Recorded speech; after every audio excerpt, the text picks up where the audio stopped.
اور وہ بھی مولانا مودودی کی حد تک، اس دور تک علم کی پیاس وہی بجتی تھی، وہیں سے سب کچھ، اگرچہ کہ اس کے بعد بھی جماعت اسلامی کسی نہ کسی حد تک رہی ہے، لیکن میرا اس کے بعد جیسے کہتے ہیں ایک وہ ایکٹیو صورتحال، مولانا مودودی وہ شخصیت ہیں کہ جن کی کتابوں سے اور جن کی شخصیت سے اور جن کی اثر کی محفل میں بیٹھ کے میں الہاد سے دین کی طرف آیا تھا، تو ان کا بڑا احسان ہے میرے اوپر.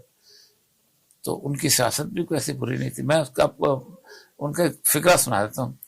گول میز کانفرنس ہوئی تھی، جب ایوب خان کی گورنمنٹ جا رہی تھی، سب کو بلایا، شیخ مجیب کو بھی بلا لیا تھا اس کے اندر، جب جان پہ بناتی تو سب کچھ، شیخ مجیب کو ریسیو کیا تھا اس کے اگر سازش کیس ختم کیا تھا. تو مولانا مودودی سے ہاتھ ملاتے ہوئے ایوب خان نے کہا کہ مولانا یہ سیاست بڑی گندی چیز ہے، آپ یہاں کہاں آ گئے عالم دین؟ تو انہوں نے کہا تھا تو پھر سیاست کو گندا ہی رہنا چاہیے.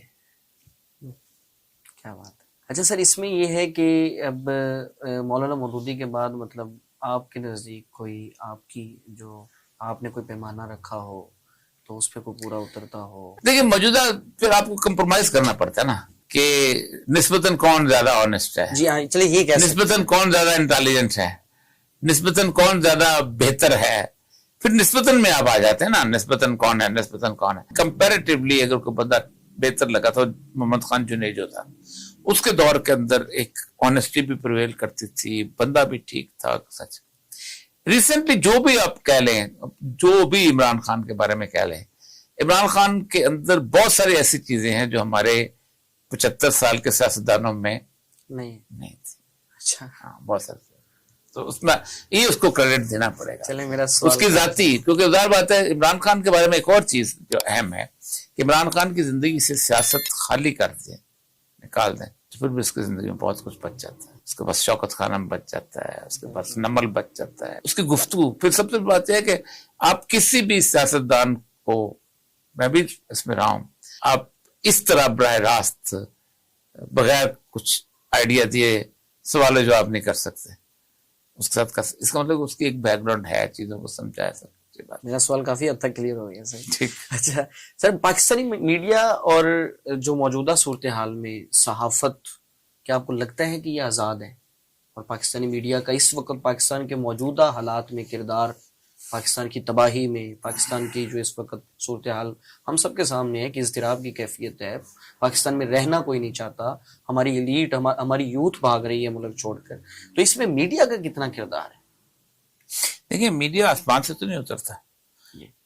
ایک ہے میڈیا جو کہ کارپوریٹ کلچر کے حساب سے چلتا ہے، جو کہ اوور آل اس میڈیا نے اس ملک کو تباہ کرنے میں بڑا کردار ادا کیا.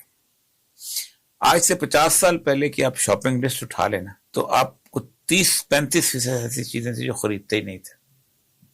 آپ شیمپو نہیں خریدتے تھے، جی بالکل، آپ ٹیشو پیپر نہیں خریدتے تھے، آپ رات کو جو کولڈ ڈرنک کی بوتل نہیں آپ اس کے ساتھ ہوتی تھی، بے شمار ایسی چیزیں.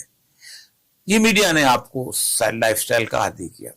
پھر وہ لائف سٹائل کی جب عادی کیا تو پھر آپ کو پیسے کی حوث آئی، پھر آپ نے یا 2 نوکریاں کی یا آپ نے کرپشن کی. پھر اس کے ساتھ ساتھ میڈیا کے اندر سب سے بڑا مسئلہ تھا کہ پوری دنیا کا جو میڈیا ہے اس کارپوریٹ کلچر کی ایک عجیب و غریب معاملہ ہے کہ اس نے اس میڈیا کے تھرو ایک یونیفارمٹی آف کلچر لانے کی کوشش کی. بینکاک میں رہنے والا، کراچی میں رہنے والا، سڈنی میں رہنے والا، نیو یارک میں رہنے والا، لندن میں رہنے والا اگر ایک طرح کے جینز نہیں پہنے گا، ایک طرح کی آپ پیزا نہیں کھائے گا، ایک طرح کا برگر نہیں لے گا، ایک طرح کی لپسٹک استعمال نہیں کرے گے، ایک طرح کی اور چیزیں نہیں ہوگی تو ان کا مال نہیں بکتا. 50 روپے کے قتلمے کی جگہ اگر آپ 1400 روپے کا وہ نہیں بیچیں گے، کیا نام ہے اپنا، پیزا، تو مسئلہ نہیں ہوتا. اسی طرح 30 روپے کے بند کباب کی جگہ آپ کو 250 روپے